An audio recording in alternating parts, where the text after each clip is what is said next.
Hayo ndio waga nawaambia kila siku. Hayo ndio madhara ya distance relationship, mahusiano ya mbali. Wewe unasafiri sana, mashoga zake naye wanamshika masikio. Kwani kule anafanya sana, acha ujinga mama fulani, acha ujinga. Twenzetu huku jamaa anakutaka. Jamaa anampunga na nini? Fungua account hata kimya kimya. Pesa unakuona kwa kwenye, au fungua account kwa jina la mama yako mzazi, unakuwa unaweka hayo maokoto. Shanaelewa. Sasa mwanamke akikubali, akishapigwa miti kule vizuri,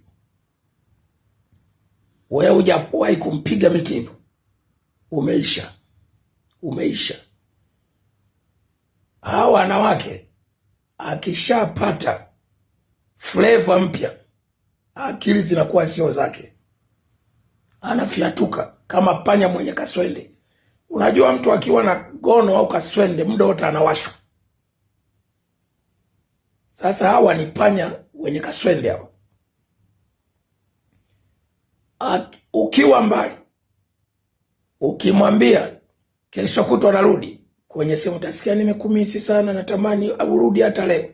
Kumbe ni shetani limbwa lenye fungus. Ukikata tu simu hivi, utasikia linasema huyu naye sipora angebaki huko sio anarudi kufanya nini? Kwa sababu anataka freedom na yule mkunaji. Na ukirejea anatamani uondoke mapema, apate freedom na yule mkunaji. Siku zikizidi kwenda, anakuwa anakuombea ufe uko kazini au fie njiani. Na siku zikizidi kwenda, naweza akakutia sumu, sababu anataka freedom na yule mkunaji. Ndio vifo vya wanaume wengi. Unakufa taratibu, kumbe kasha kuondoa taratibu, anataka freedom. Panya mwenye fungus, panya mwenye kaswende, anataka kukunwa.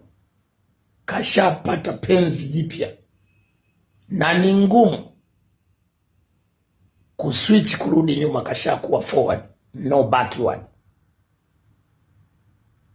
You better watch your back.